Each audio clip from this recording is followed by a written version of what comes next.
তখন থেকে মহারাজ কি লিখছেন খাতায়? মনে হচ্ছে সকাল থেকে চিন্তা ওনার মাথায়। হ্যাঁ, তাই মনে হচ্ছে। আমাদের সাথে কোনো কথাই বলছেন না, শুধু লিখে চলেছেন। একজন মানুষ মনোযোগ দিয়ে কাজ করছেন আর তোমরা ক্রমাগত বকে চলেছো। না, আসলে মহারাজ কি কারণে চিন্তিত সেটা জানতে না পারলে আমাদেরও চিন্তা হয় বই কি। হুম, অর্থ বুঝলে, অর্থ। রাজকোষের অবস্থা খুবই খারাপ, আর সামনেই তো শিবরাত্রি পুজো। কিভাবে যে কি হবে কিছুই বুঝতে পারছি না। মহারাজ, এরকম হলে এবারে কিভাবে পুজো হবে? শিবরাত্রির পুজোয় তো অনেক খরচ। এত লোকজন আসেন, তাদের জন্য ভোগের প্রসাদের ব্যবস্থা করা তো মুখের কথা নয়। এবার তোমাদের সবাইকে দায়িত্ব নিতে হবে। আমরা সবাই।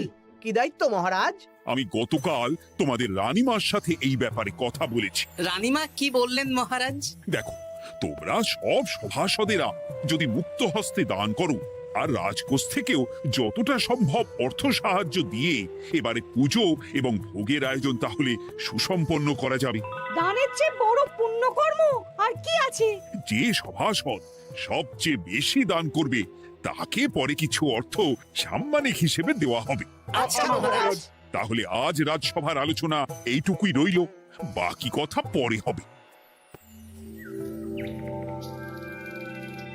বলি গিন্নি, আমি খুব সমস্যার মধ্যে আছি বুঝলে। হ্যাঁ, তোমার তো অর্থের টান ধরলেই আমার কথা মনে পড়ে গো। কি করে বুঝলে? বাবা, বুঝবো না?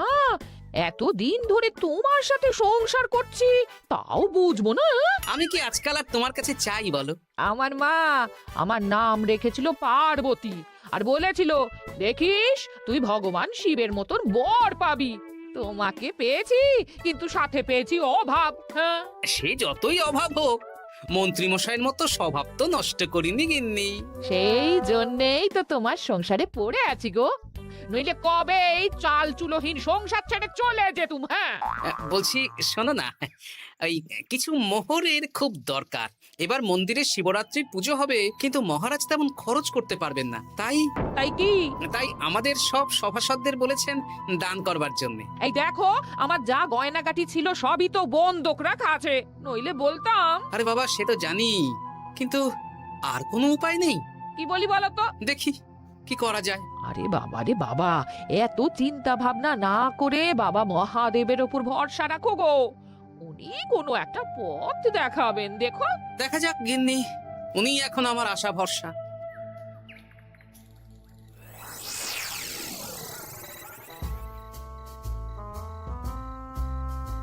আরে মন্ত্রী মশাই, আপনি তখন থেকে শুধু এদিক ওদিক করছেন কেন বলুন তো? তা কি করব? না, আমরা তো বুঝতে পারছি না আপনার কি হলো। জীবনে অনেক অপমানিত হয়েছি, অনেক মার খেয়েছি, এবার সম্মান চাই। আর কেউ সম্মান না করলেও আমরা কিন্তু আপনাকে বেশ সম্মান করি মন্ত্রী মশাই। ওদের সম্মান আর মহারাজের সম্মানের মধ্যে অনেক পার্থক্য আছে। না, ওই ছোট মুখে বড় কথা বলছি মন্ত্রী মশাই, ক্ষমা করবেন। হ্যাঁ, মহারাজ আপনাকে কেন সম্মান করবেন? সামনে শিবরাত্রি, প্রত্যেক বছরের মতন এবছরেও গ্রামের মন্দিরে রাজবাড়ির তত্ত্বাবধানে পুজো হবে, আর সেই পুজোয় আমাকে দান করতে হবে। তা করুন, আপনার কি অর্থের অভাব নাকি? আরে বাবা, সব অর্থ দিয়েই তো তোদের গিন্নিমার গয়না বানিয়ে দিয়েছি, আমার হাতে আর আছে কই? ও, এই সামান্য ব্যাপার।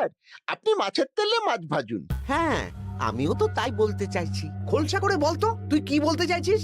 মানে আমি বলতে চাইছি, আপনি আমাদের দায়িত্ব দিন, আমরা রাজ্যবাসীদের থেকে চাঁদা তুলবো, ভিক্ষে করবো। আরো অনেক কায়দা করে অর্থ উপার্জন করে আপনার হাতে দেব, আর সেই অর্থ আপনি নিজের বলে চালিয়ে দেবেন। ব্যাস, তাহলে তো আমার 90% চিন্তাই মাথা থেকে নেমে গেল। ব্যাস, আর কোনো চিন্তা নেই।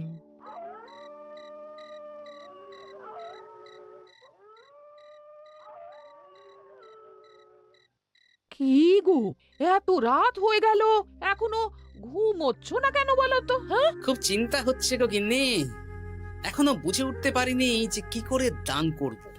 শুধু অর্থদানই কি দান নাকি গো? শিব ঠাকুর তো আমাদের প্রত্যেকের মধ্যেই রয়েছেন গো। হ্যাঁ, তা তো তিনি আছেন। তুমি বরং ভক্তদের সহযোগিতা করো, পুজোর দিন ভক্তরা দূর থেকে যাতে মন্দিরে আসতে পারে সেই ব্যবস্থা করো। মন্দির প্রাঙ্গণ পরিষ্কার পরিচ্ছন্ন রাখো। হ্যাঁ, ঠিক বলেছো গিন্নি, এটা তুমি ঠিক বলেছো।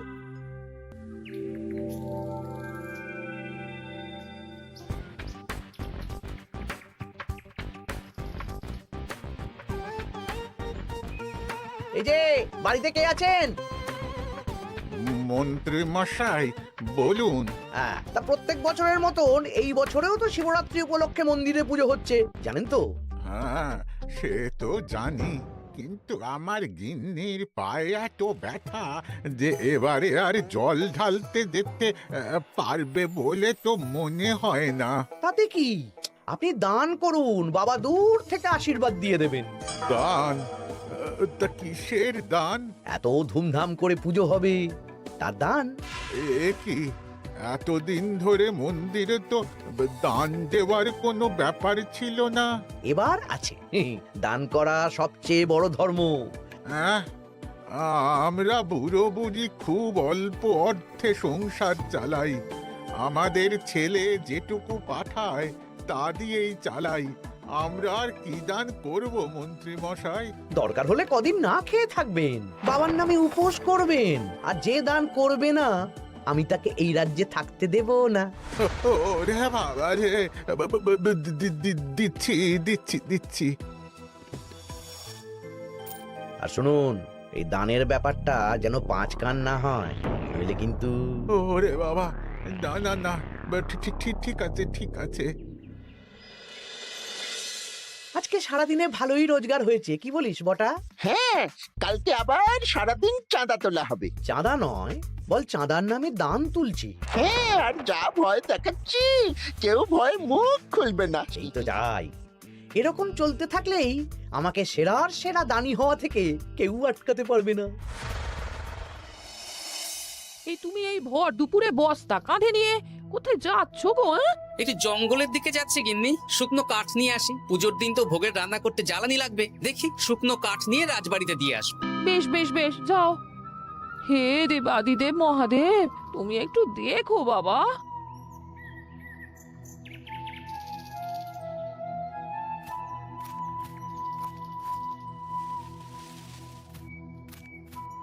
আরে আরে, নগেন খুঁড়ো না, এই সময় কাঠ কুড়োচ্ছ কেন? কি আর করব গোপাল, কাঠ কুড়িয়ে নিয়ে যাচ্ছি, এবার এগুলো হাটে বেচবো। সে কি গো, তোমার ছেলে তো শহরে চাকরি করে বলেছিলে, এ মাসে সে অর্থ পাঠায়নি? সে তো পাঠিয়েছিল বাবা, কিন্তু আর ভাগ্যের পরিহাস, কি বলবো বলো। কি হয়েছে, কোনো সমস্যা নাকি? না না না, সমস্যার কথা জানানো যাবে না, জানালেই আমাদের বিপদ। আরে কি হলো, চুপ কেন? কি গো খুড়ো, কিছু বলো। কাউকে বলবে না তো বাবা? না না, বলো না, আমি কাউকে বলবো না, আমাকে বিশ্বাস করতে পারো। আসলে আজকে সকালে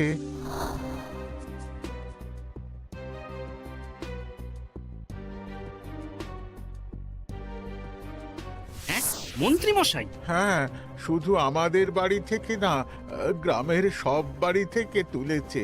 ঠিক আছে খুড়ো, তুমি নিশ্চিন্তে থাকো। আর আমার চিন্তার শেষ নেই। আমার গিন্নির কদিন ধরে এত পায়ে ব্যথা যে এবারে অতটা হেঁটে মন্দিরে বাবার মাথায় দুধ ঢালতে যেতে পারবে না। ঠিক আছে, তুমি একদম চিন্তা করো না, আমি দেখছি কি করা যায়।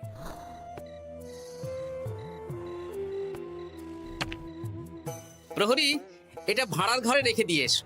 বলো গোপাল দিয়েছে, ভোগ রান্নার সময় জ্বালানি লাগবে তো, তাই এই কাঠ দিয়ে গেলাম। আচ্ছা গোপাল দাদা।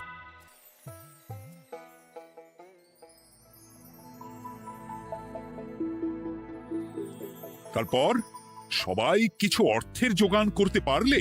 মহারাজ, আমি 5 মোহর অর্থ সাহায্য করতে চাই। আমিও 5 মোহর মহারাজ। বেশ, গোপাল? মহারাজ, এখন আমার হাত একদম খালি, তাই আমি অন্যভাবে সহযোগিতা করার চেষ্টা করছি। কিরকম? এই তো গতকাল আমি 1 বস্তা কাঠ দিয়ে গিয়েছি, আজকে আরো দেব। তারপর আগামীকাল মন্দির চত্বর পরিষ্কার করব, আগাছা পরিষ্কার করব, পুজোর দিন ভিড় সামলাবো, যারা দূর থেকে আসবে তাদের একটা গরুর গাড়ি করে নিয়ে আসবো। আচ্ছা, বেশ বেশ, কর। মন্ত্রী, মহারাজ এই নিন,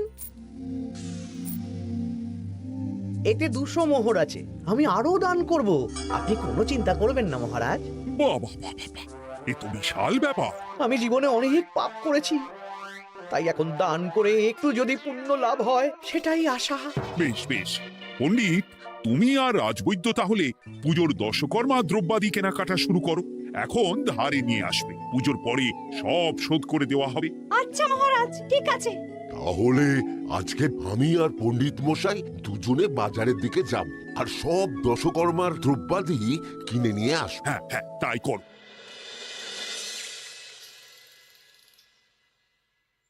এই ঘটা পুঁটির বাবা একটা কানা করিও চাঁদা দেয়নি। হ্যাঁ, আমার মাথায় একটা বুদ্ধি আছে। কি বুদ্ধি? দেখ, ওদের বাড়ির বাইরে একটা শাড়ি ঝুলছে। শাড়িটা দেখে খুব একটা ওই পুরানো মনে হচ্ছে না। ওটা হাত সাফাই করে বাজারে বেচে যা অর্থ পাবো সেটাই মন্ত্রী মশাইকে দেব, তাই তো? একদম তাই।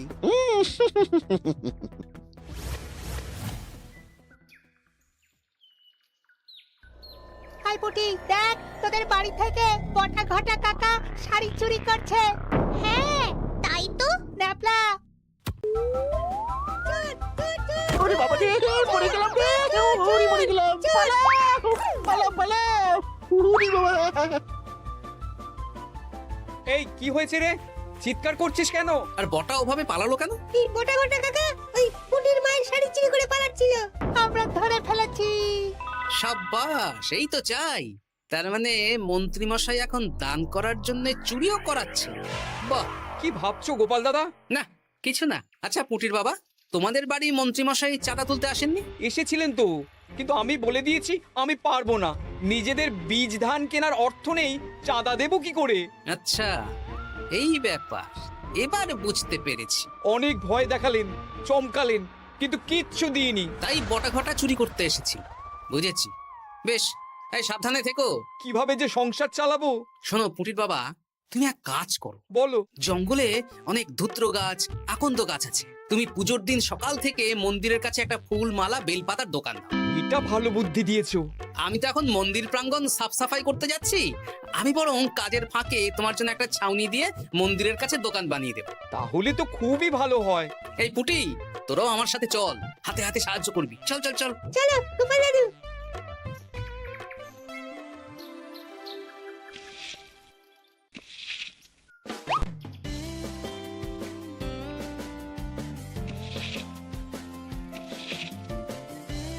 দাদু, এই জায়গাটা গর্ত আছে, তাই মাটি নিয়ে এলাম। এই তো বুদ্ধিমান ছেলে, এবার ঢেলে দে।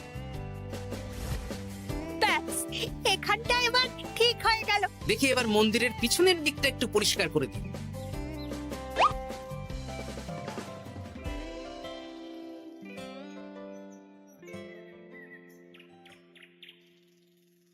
জয় মহাদেব। কি কিসের আওয়াজ হলো? হ্যাঁ দাদু, কিরকম একটা টং করে আওয়াজ হলো। দেখি তো।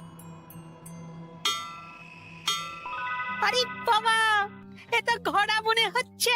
হ্যাঁ তাই তো মনে হচ্ছে। জয় মহাদেব। বের করো বের করো। এই তো।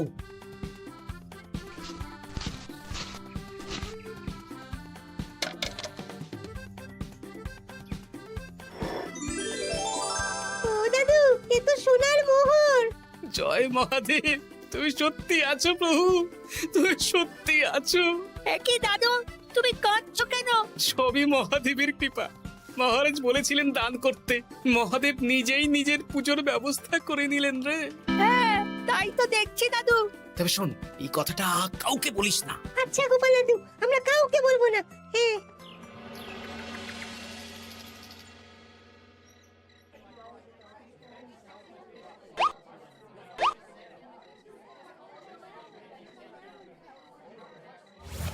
এবার আগামীকাল পুজো।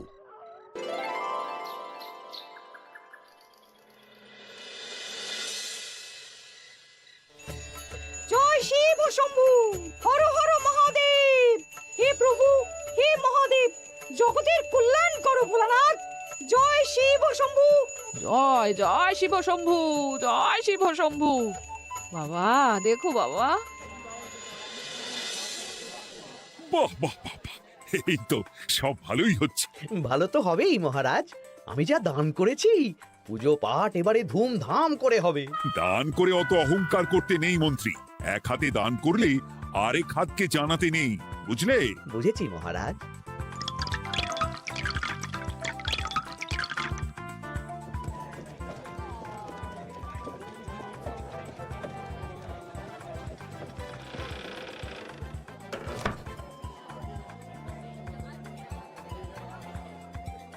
আসুন খুড়িমা, আপনি আসুন। সত্যি গোপাল, তোমার মতো মানুষ হয় না। আমার পায়ে বড় ব্যথা, ভেবেছিলাম এই বছর হয়তো মন্দিরে আসতেই পারবো না। আহা, আমি তো আপনার ছেলের মতন। আর কাল আবার আসতে হবে, বড় মাঠে ভোগের আয়োজন আছে, গাড়ি পাঠিয়ে দেবো, কেমন? বেঁচে থাকো বাবা, বেঁচে থাকো। দেখো দেখো গোপালকে দেখো, ও হয়তো অর্থ সাহায্য করেনি, কিন্তু অন্যভাবে কত সাহায্য করছে। এই মন্দির প্রাঙ্গণ থেকে সব আগাছা পরিষ্কার করেছে।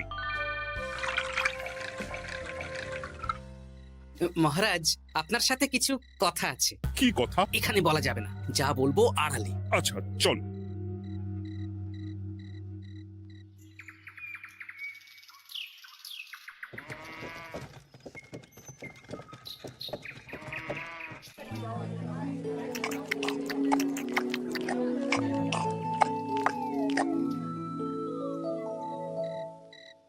আজ সান্ধ্য সভায় সবাইকে আমি ডাকলাম, তার একটাই কারণ। কি কারণ মহারাজ? কি বলবেন আজ? গতকাল শিবরাত্রির পুজো আর আজ বেলার পুজোর ভোগ গ্রহণ পর্ব বেশ ভালোভাবেই সুসম্পন্ন হলো। এতে আমি খুব খুশি ও শান্তি পেয়েছি। তাই মহারাজ আমাকে সম্মান প্রদান করবেন, তাই তো? আমার মনে হয় আমি সবচেয়ে বেশি দান করেছি। না, তুমি তো কোনো নিঃস্বার্থ দানই করনি। মানে আমি যে কত মোহর দিলাম। ওগুলো তো লোকজনকে ভয় দেখিয়ে দানের নামে চাঁদা তুলে দিয়েছো। সেরেছে, সব জেনে গেছেন। হ্যাঁ, সেই জন্য সম্মান নয়, তোমাকে শাস্তি দেওয়া হবে। ওরে বাবারে, ভুল হয়ে গেছে, ভুল হয়ে গেছে। ক্ষমা করুন মহারাজ, ক্ষমা করুন। এসব ক্ষমার অযোগ্য ভুল। যাই হোক, মহাদেবের কৃপায় মহাদেবের পুজো হয়েছে। তুমি যে অর্থ লোকজনের কাছ থেকে তুলেছিলে সেটা লোকজনের মধ্যেই বিলিয়ে দেওয়া হবে। তাহলে পুজোয় যা খরচ হলো তার বকেয়া কিভাবে মেটাবেন?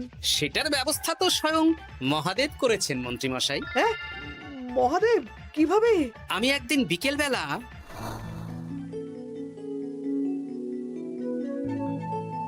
ওরে বাবা, এক ঘোড়া সোনার মোহর! হ্যাঁ, এক ঘোড়া সব মহারাজকে দিয়ে দিয়েছি। আর এই দান সংক্রান্ত যে অর্থ সাম্মানিকের কথা বলেছিলাম তা পাবে গোপাল। ধন্যবাদ মহারাজ। তবে মন্ত্রী মশাই যে অর্থ লোকজনের কাছ থেকে বলপূর্বক তুলেছেন সেটা দিয়ে গরিব চাষি ভাইদের বীজ কেনার অর্থ দান করা হবে। আর মহাদেবের কৃপায় যে এক খড়া মোহর পাওয়া গেছে তা দিয়ে বকেয়া মেটানো হবে। সাবাস গোপাল, সাবাস। এই না হলে আমার গোপাল। সাধু সাধু! আর মন্ত্রী মশাইকে কি করা হবে? ওকে কাল শাস্তি দেওয়া হবে।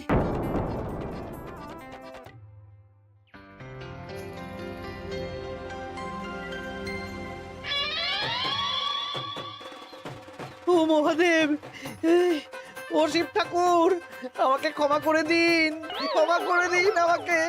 ওসব না বলে একবার কান ধরে উঠবস করুন আর একবার করে বলুন, জয় মহাদেবের জয়। জয় মহাদেবের জয়, জয় মহাদেবের জয়, জয় মহাদেবের জয়। সবই মহাদেবের দান।